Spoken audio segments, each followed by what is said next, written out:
Tender is the Night, Book 2, Chapter 12, by F. Scott Fitzgerald. He found Nicole in the garden with her arms folded high on her shoulders. She looked at him with straight gray eyes, with a child-searching wonder. "I went to Cannes," he said.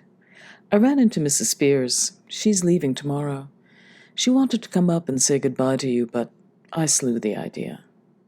"I'm sorry. I'd have liked to have seen her. I like her." "Who else do you think I saw? Bartholomew Taylor."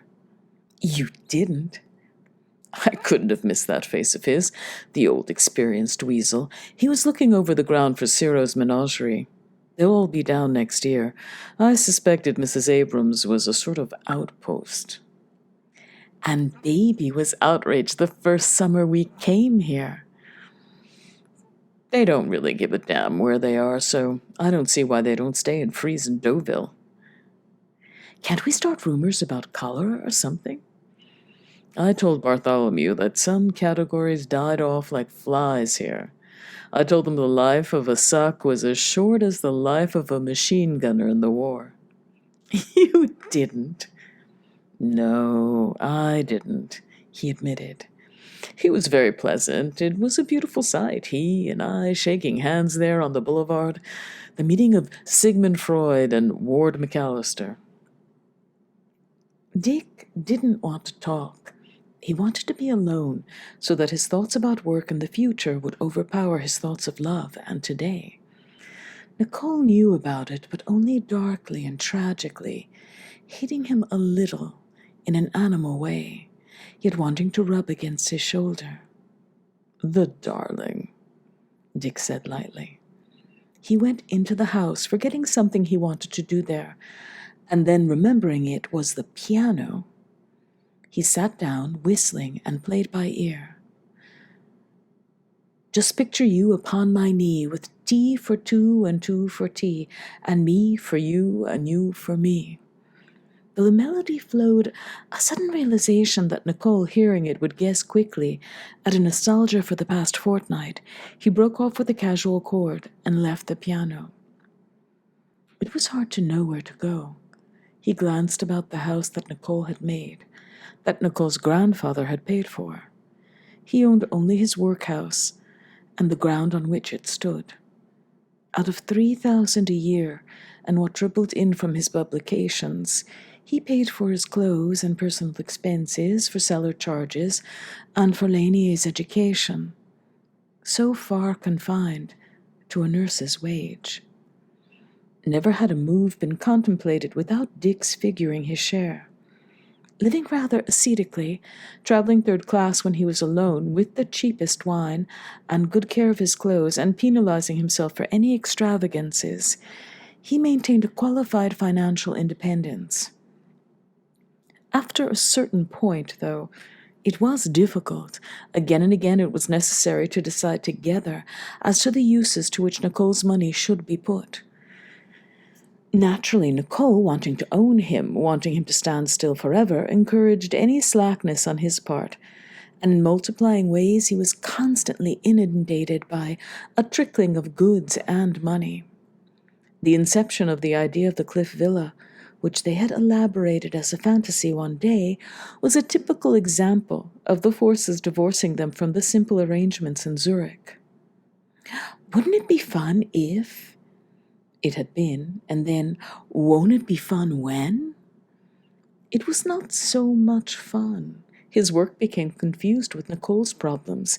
In addition, her income had increased so fast of late that it seemed to belittle his work.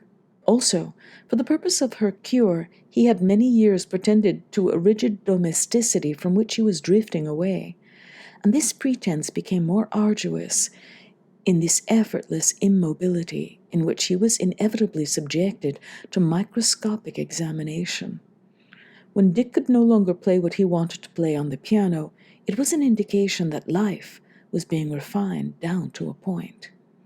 He stayed in the big room a long time, listening to the buzz of the electric clock, listening to time. In November, the waves grew black and dashed over the seawall onto the shore road. Such summer life as had survived disappeared, and the beaches were melancholy and desolate under the mistral and rain.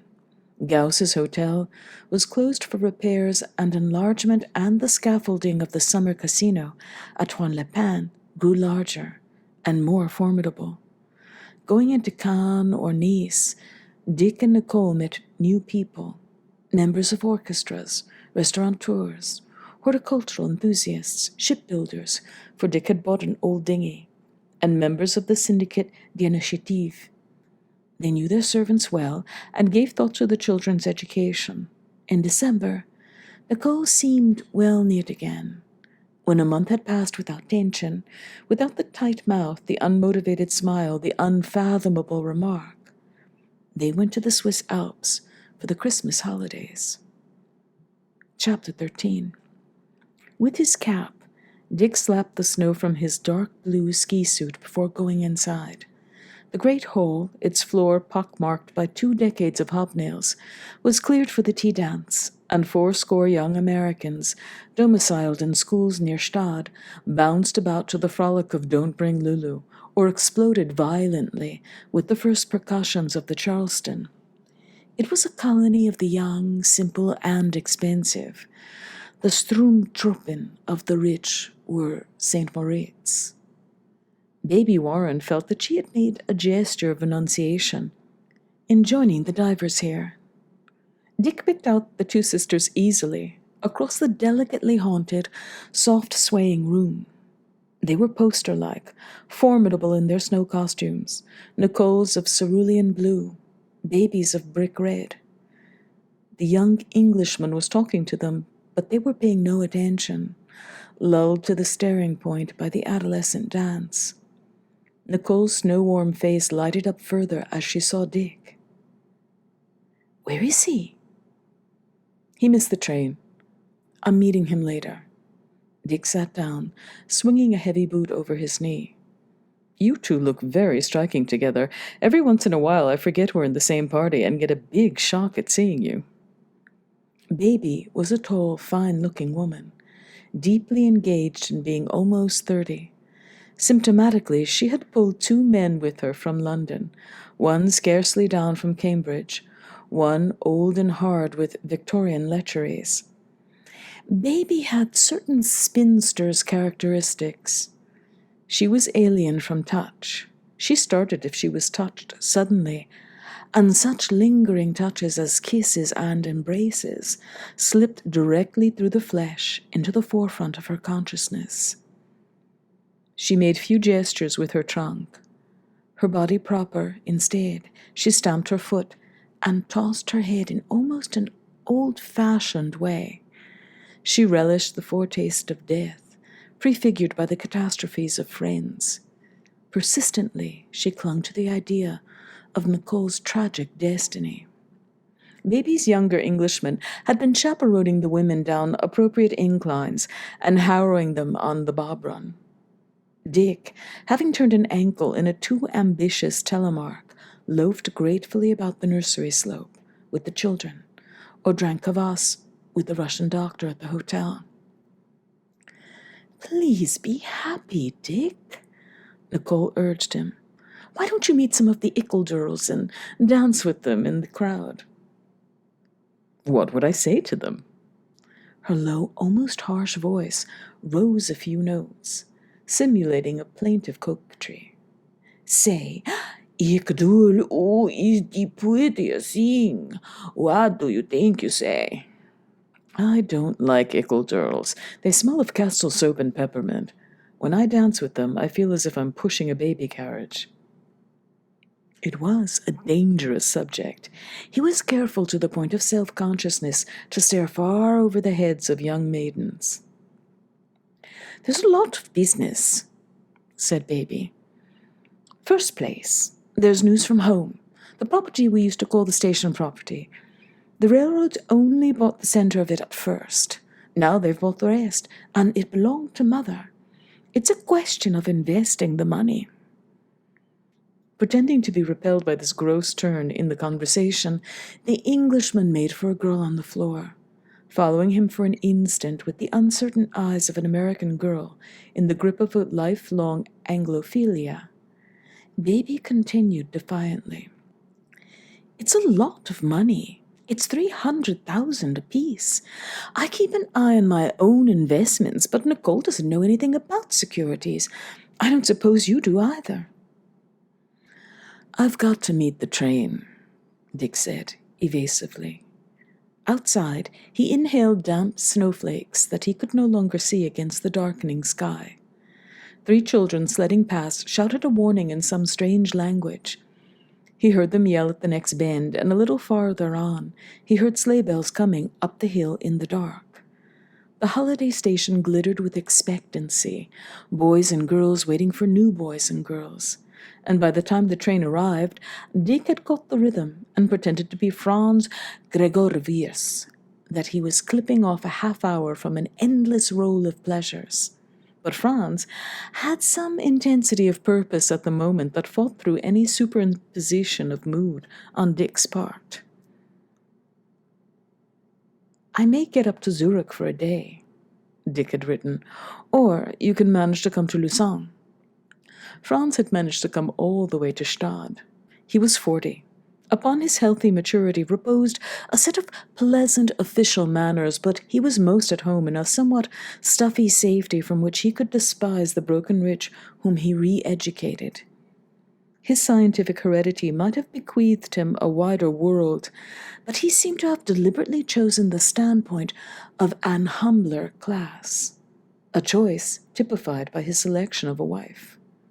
At the hotel, Baby Warren made a quick examination of him, and failing to find any of the hallmarks she respected, the subtler virtues or courtesies by which the privileged classes recognized one another, treated him thereafter with her second manner. Nicole was always a little afraid of him. Dick liked him, as he liked his friends, without reservations. For the evening, they were sliding down the hill into the village, on those little sleds which serve the same purpose as gondolas do in Venice. Their destination was a hotel with an old-fashioned Swiss tap-room, wooden and resounding, a room of clocks, kegs, steins, and antlers.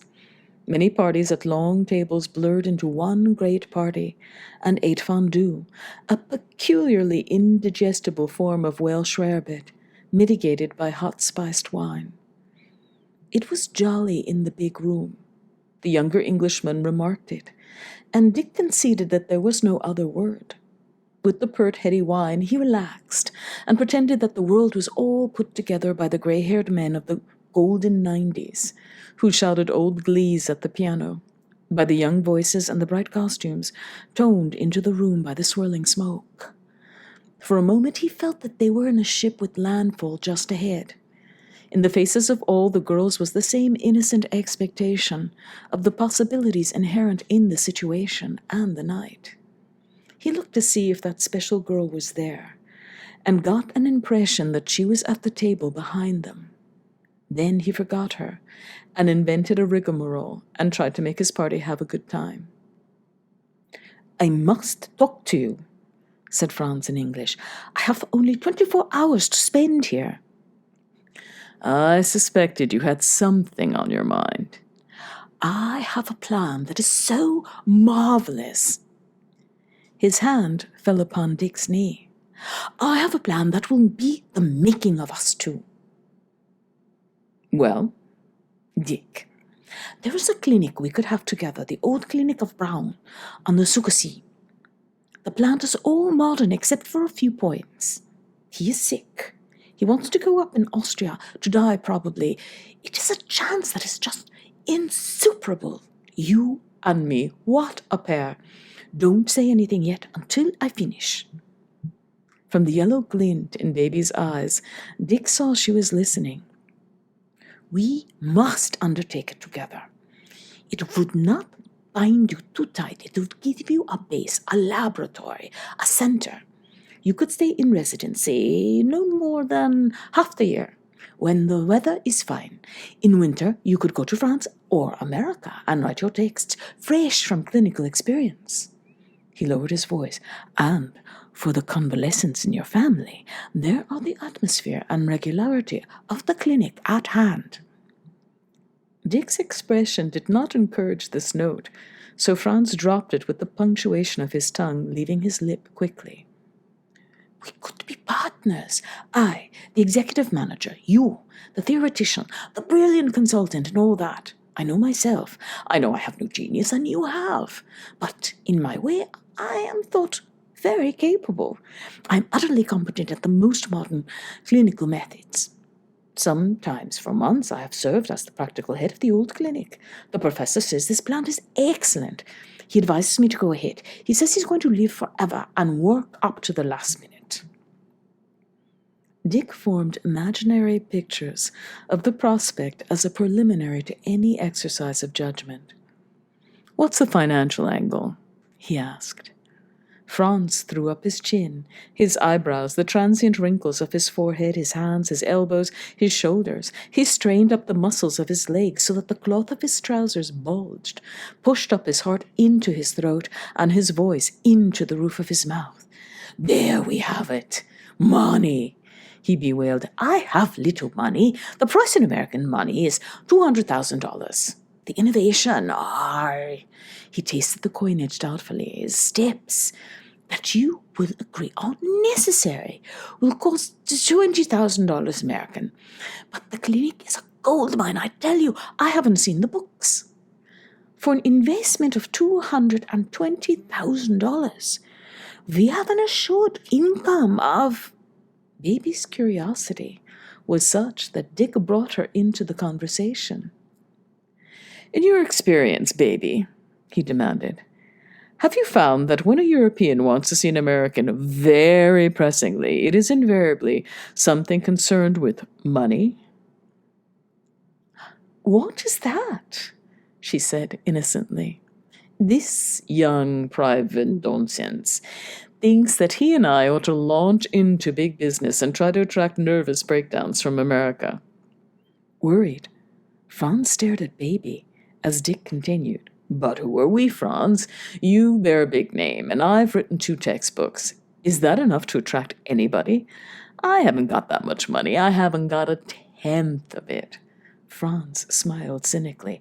"Honestly, I haven't. Nicole and Baby are as rich as Croesus, but I haven't managed to get my hands on any of it yet." They were all listening now. Dick wondered if the girl at the table behind was listening too. The idea attracted him. He decided to let Baby speak for him, as one often lets women raise their voices over issues that are not in their hands. Baby suddenly became her grandfather, cool and experimental. "I think it's a suggestion you ought to consider, Dick. I don't know what Dr. Gregory was saying, but it seems to me..." Behind him, the girl had leaned forward into a smoke ring and was picking up something from the floor. Nicole's face fitted into his own across the table. Her beauty, tentatively nesting and posing, flowed into his love, ever braced to protect it. "Consider it, Dick," Franz urged excitedly. "When one writes on psychiatry, one should have actual clinical contacts. Jung writes, Bleuler writes, Freud writes, Paul writes, Adler writes. Also, they are in constant contact with mental disorder." "Dick has me," laughed Nicole. "I should think that'd be enough mental disorder for one man." "That's different," said Franz cautiously. Baby was thinking that if Nicole lived beside a clinic, she would always feel quite safe about her. "We must think it over carefully," she said. Though amused at her insolence, Dick did not encourage it. "The decision concerns me, Baby," he said gently. "It's nice of you to want to buy me a clinic." Realizing she had meddled, Baby withdrew hurriedly. "Of course it's entirely your affair." "A thing as important as this will take weeks to decide. I wonder how I like the picture of Nicole and me anchored to Zurich." He turned to Franz, anticipating. I know. Zurich has a gas house and running water and electric light. I lived there 3 years. I will leave you to think it over, said Franz. I am confident. 100 pair of 5-pound boots had begun to clump toward the door, and they joined the press. Outside, in the crisp moonlight, Dick saw the girl tying her sled to one of the sleighs ahead. They piled into their own sleigh, and at the crisp cracking whips, the horses strained, breasting the dark air. Past them, figures ran and scrambled, the younger ones shoving each other from sleds and runners, landing in the soft snow, then panting after the horses to drop exhausted on a sled or wail that they were abandoned. On either side, the fields were beneficently tranquil. The space through which the cavalcade moved was high and limitless. In the country, there was less noise, as though they were all listening atavistically for wolves in the wide snow.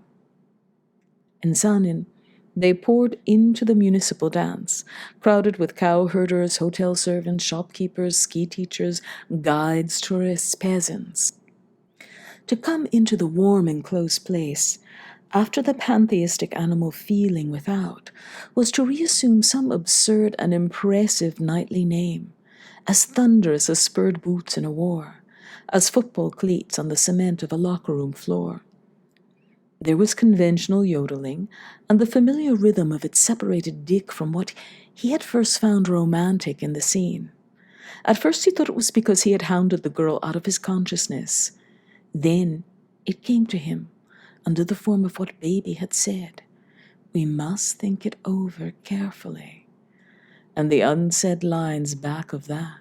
We own you, and you'll admit it sooner or later. It is absurd to keep up the pretense of independence. It had been years since Dick had bottled up malice against a creature. Since freshman year at New Haven, when he had come upon a popular essay about mental hygiene. Now he lost his temper at Baby, and simultaneously tried to coop it up within him, resenting her cold, rich insolence. It would be hundreds of years before any emergent Amazons would ever grasp the fact that a man is vulnerable only in his pride, but delicate as Humpty Dumpty once that is meddled with. Though some of them paid the fact a cautious lip service. Dr. Diver's profession of sorting the broken shells of another sort of egg had given him a dread of breakage, but there's too much good manners, he said on the way back to Stad, in the smooth sleigh. Well, I think that's nice, said Baby. No, it isn't. He insisted to the anonymous bundle of fur. Good manners are an admission that everybody is so tender that they have to be handled with gloves. Now, human respect. You don't call a man a coward or a liar lightly, but if you spend your life sparing people's feelings and feeding their vanity, you get so you can't distinguish what should be respected in them. I think Americans take their manners rather seriously, said the elder Englishman. I guess so, said Dick. My father had the kind of manners he inherited from the days when you shot first and apologized afterward. Men armed. Why, you Europeans haven't carried arms in civil life since the beginning of the 18th century. Well, not actually, perhaps. Not actually. Not really. Dick, you've always had such beautiful manners, said Baby, conciliatingly. The women were regarding him across the zoo of robes with some alarm. The younger Englishman did not understand. He was one of the kind who were always jumping around cornices and balconies as if they thought they were in the rigging of a ship, and filled the ride to the hotel with a preposterous story about a boxing match with his best friend, in which they loved and bruised each other for an hour, always with great reserve. Dick became facetious. So, every time he hit you, you considered him an even better friend? I respected him more. It's the premise I don't understand. You and your best friend scrap about a trivial matter. If you don't understand, I can't explain it to you, said the young Englishman coldly. This is what I'll get if I begin saying what I think, Dick said to himself. He was ashamed at baiting the man, realizing that the absurdity of the story rested in the immaturity of the attitude combined with the sophisticated method of its narration. The carnival spirit was strong, and they went with the crowd into the grill, where a Tunisian barman manipulated the illumination in a counterpoint, whose other melody was the moon off the ice rink, staring in the big windows. In that light, Dick found the girl devitalized and uninteresting. He turned from her to enjoy the darkness, the cigarette points going green and silver when the light shone red, the band of white that fell across the dancers as the door to the bar was opened and closed. Now, tell me, Franz, he demanded, do you think after sitting up all night drinking beer you can go back and convince your patients that you have any character? Don't you think they'll see you as a gastropath? I'm going to bed, Nicole announced. Dick accompanied her to the door of the elevator. I'd come with you, but I must show Franz that I'm not intended for a clinician. Nicole walked into the elevator. Baby has lots of common sense, she said meditatively. Baby is one of... The door slashed shut, facing a mechanical hum. Dick finished the sentence in his mind. Baby is a trivial, selfish woman. But 2 days later, sleighing to the station with Franz, Dick admitted that he thought favorably upon the matter. We're beginning to turn in a circle, he admitted. Living on this scale, there's an unavoidable series of strains, and Nicole doesn't survive them. The pastoral quality down on the summer Riviera is all changing anyhow. Next year, they'll all have a season. They passed the crisp green rinks, where Wiener waltzes blared and the colors of many mountain schools flashed against the pale blue skies. I hope I'll be able to do it, Franz. There's nobody I'd rather try it with than you. Goodbye, Stad. Goodbye, fresh faces, cold, sweet flowers, flakes in the darkness. Goodbye, Stad. Goodbye.